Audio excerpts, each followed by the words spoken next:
Lior, Ben, Eddie, and Lucci. Today, we're talking about value and how and who determines value, the who, what, where, when of value. So if you're in a position where you're determining what is the most valuable thing to execute on, are you also really good at conveying why that should be the thing that your team is doing? So we're going to talk about that today just to get a sense of how are we understanding value, and are we being objective when we're deciding that? And are we also doing our best to communicate that to those people who need to buy in on what it is that's valuable to do? So throwing it over to the group. I mean, there's one thing immediately springs to mind to kind of open it up. There's the HIPPO, the highest paid person in the room. And that can be a distorting factor. So when we're trying to decide what to do, or if we're in a forum where everyone's got competing ideas, quite often the HIPPO can outrank anyone else just by virtue of the fact that they're the highest paid person in the room. I try and avoid that. But that's definitely one thing where they're not necessarily best equipped to make a choice, but they're probably most influential. And obviously, at the other end of the scale, you might have people who have some great ideas, who are very well equipped to decide what's the highest value, but they're not the most influential. So it's hard to. I don't know how you spot those people. Anyone have any ideas? I think it's cultural. The more effort that gets put into people feeling safe enough to speak, people feeling safe enough to communicate their ideas, and for the best ideas to bubble to the top in an objective fashion. If you're able to establish that kind of a culture, regardless of how introverted the person is, or whether they don't have confidence in their ideas, a good coach can coax that out of people. Often as well, we talk about biases, right? Listening to the most influential person in the room is a bias. Taking their points more seriously is a bias. I know Kahneman and Tversky, who are kind of two of the most influential behavioral psychologists of all time, did a lot of work in kind of removing the ability for human error. I think especially in military, when there was specialists who would decide which person is best suited for which branch of the military, they kind of cut out the experts, said these expert opinions are rubbish. We'll just go by the numbers. We'll write up stats and we'll do tests, and it'll be completely independent of human judgment. I mean, it's the same thing that we saw in Moneyball with people misevaluating baseball players. We'll have some links down below for anyone who wants to do more digging. But essentially getting rid of expert opinion and moving over to just systems to get rid of human bias. Do we do that? Do we have any systems that we use to kind of remove human bias here? I'm thinking in the Scrum framework, we're so dependent on essentially the expert opinion in terms of the product owner. That's their role, is to be the expert opinion. Have you guys ever tried to, have you noticed a place that's very prone to bias where you've tried to systemize things, take it away from the individuals, or would you recommend it? Do you have any thoughts that, along those lines? Isn't Waitest Shortest Job First kind of that tool? Right. I mean, I've never been in a product owner position, but curious what I'm looking to Lior and Ben here about that, and like, how does that work? Because I mean, that's very much spreadsheet. You're dealing with numbers. It's like takes the bias out of it. So can you just talk about that a bit? Because as much as I know it's something used, I haven't seen it in practice technically. Yeah, the removal of the bias, I like to use when I do any kind of a value exercise, including Waitest Shortest Job First. I like to rely on planning poker. So just like anything else in planning poker, everybody gets a vote, and we say, well, how valuable is the thing? What's the business value? What's the urgency or the time criticality? What's the risk reduction or opportunity enablement, which is to say, does the building of this make things easier down the line? And you add those three things together, and then you get you divide it against the size, and that gives you the Waitest Shortest Job First. Some people are critical of it because they think that it becomes too mathematical, and some of the things that come out of it don't make sense, and so they avoid using it. I like to tell them it's valuable to have separate conversations about value, urgency, and are we going to make things easier? And if you come out with a number you don't like, just rearrange the order in a common sense fashion.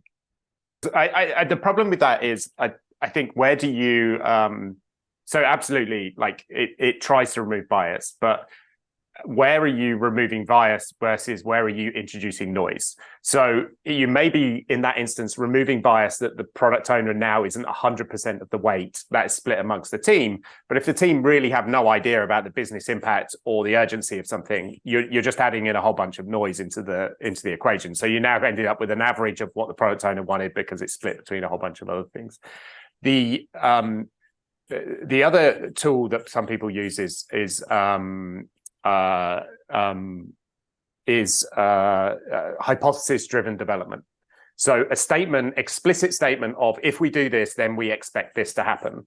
And then holding ourselves accountable to that hypothesis. So we are still biased in the hypothesis. So I still say, I think I can make $1 trillion by doing this. But after I've done it, if I don't make $1 trillion, I now discount my future opinion. So next time I say we're going to make $1 trillion from story number 2, everyone says, yeah, Ben, but you said that about story number 1, and you didn't even get close to that. So I think closing out the loop, we do a lot of this. This is really important. It's going to make us loads of money, and we never check that it has the impact. It might be money. It might be moving our number of failed trades in the right direction. It might be the conversion rate in a funnel. It might be a whole bunch of things. Let's go back and check that we hit what we thought we would, or at least we made inroads towards it.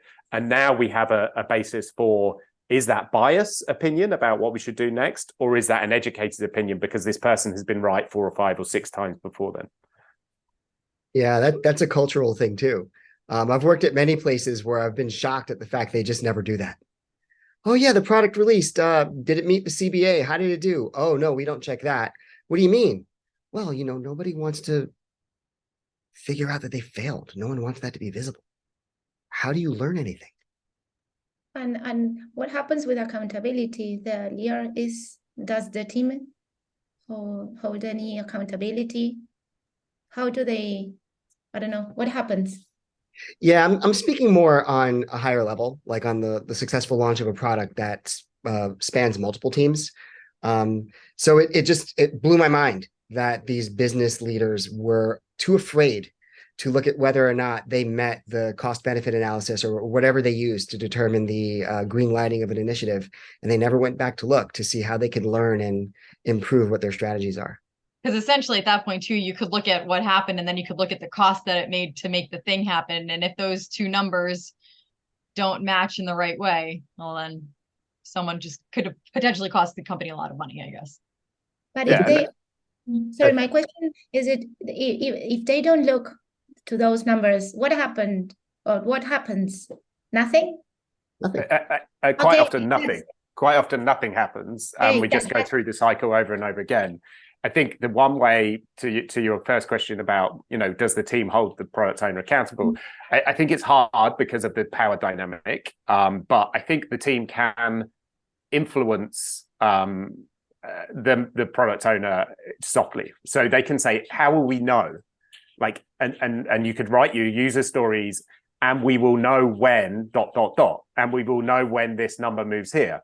And then when we do it, we can say, and we will know when, and we go check that number. The team can also work technically to incorporate those measures in their implementation. So when they write a new feature, they write elements to that feature that will expose the metrics that we need to make better choices. So, and the number of fails will go down, and I'm writing a new feature.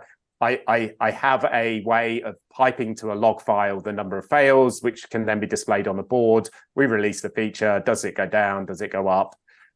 So the team is instrumental. Sometimes they have to do it a little bit more covertly just because of the power differential. Who is that person who talks about delivering value and do they communicate it? But there are so many people who touch products, at any given point in time.